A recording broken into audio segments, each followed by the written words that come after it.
Urdu news के साथ मैं हूं बशीर चौधरी और इस वक्त मैं मौजूद हूं पाकिस्तान की पार्लियामेंट हाउस के बाहर, जहां थोड़ी ही देर कबल 4 अहम बिल मंजूर किए गए हैं। पहले कौमी असम्बली ने इन बिलों की मंजूरी दी और फिर सेनेट ऑफ पाकिस्तान ने इन बिलों की मंजूरी दी और अब ये बिल ऐवान सदर जाएंगे, जहां सदर मुमलिकत इन पर दस्तखत करके इन्हें बाज़ाब्ता कानून की शक्ल दे देंगे। इन बिलों के तहत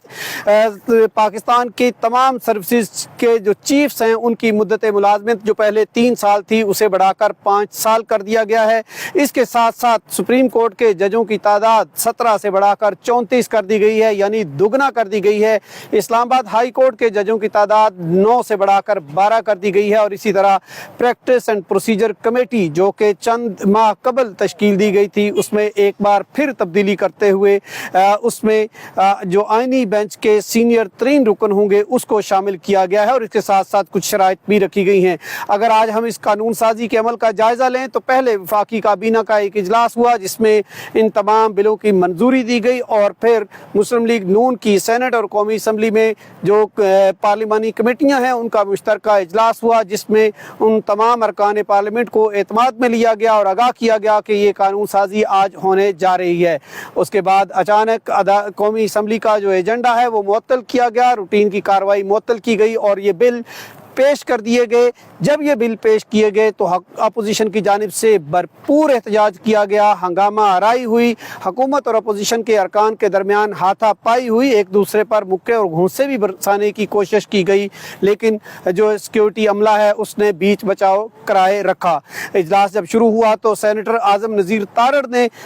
अदलिया से मुतालिक जो बिल हैं वो पेश किए, जिनमें सुप्रीम कोर्ट में जजों की तादाद 17 से बढ़ाकर 34 करना थी और उनका ये कहना था कि चूंकि अदलिया में कई मुकदमात साल हा साल चलते रहते हैं और लोगों को बर वक्त इंसाफ नहीं मिलता, इसलिए जजों की तादाद बढ़ाने का फैसला किया गया है। उसके बाद उन्होंने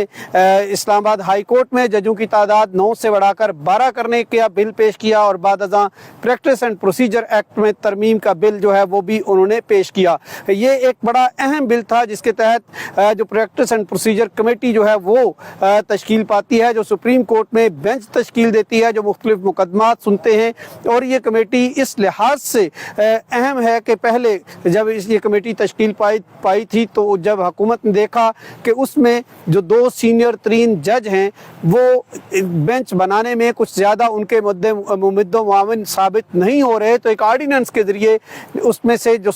तीसरे सीनियर 3 जज थे उनको निकालते हुए चीफ जस्टिस को ये इख्तियार दिया गया कि वो अपनी मर्जी का जज उसमें नॉमिनेट कर सकते हैं, नामजद कर सकते हैं।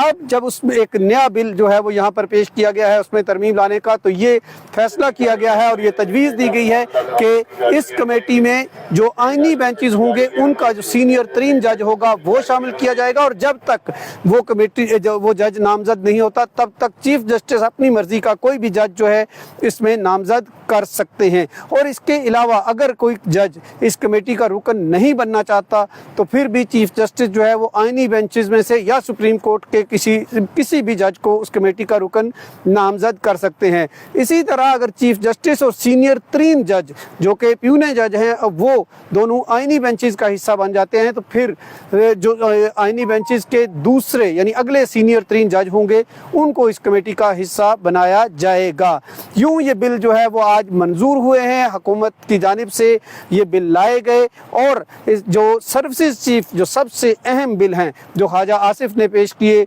आर्मी एक्ट में, वो आर्मी एक्ट 1952, एयरफोर्स एक्ट 1952 और इसी तरह नेवी ऑर्डिनेंस 1961 में तरमीम करते हुए chairman joint chief of staff committee, army chief, air chief और नेवल चीफ की मुद्दत मुलाजमत जो है उसको बढ़ाया गया है और उसको 3 से बढ़ाकर 5 साल कर दिया गया है। इसमें बड़ी अहम और वाज़ेह बात जो है वो बिल के अंदर लिखी गई है वो ये है कि अगर कोई भी चीफ जब तैनात हो जाता है उसकी मुद्दत मुलाजमत जो है वो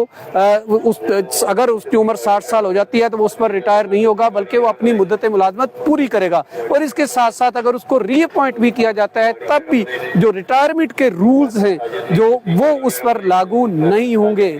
तो इसमें एक्सटेंशन का रास्ता भी खुला रखा गया है।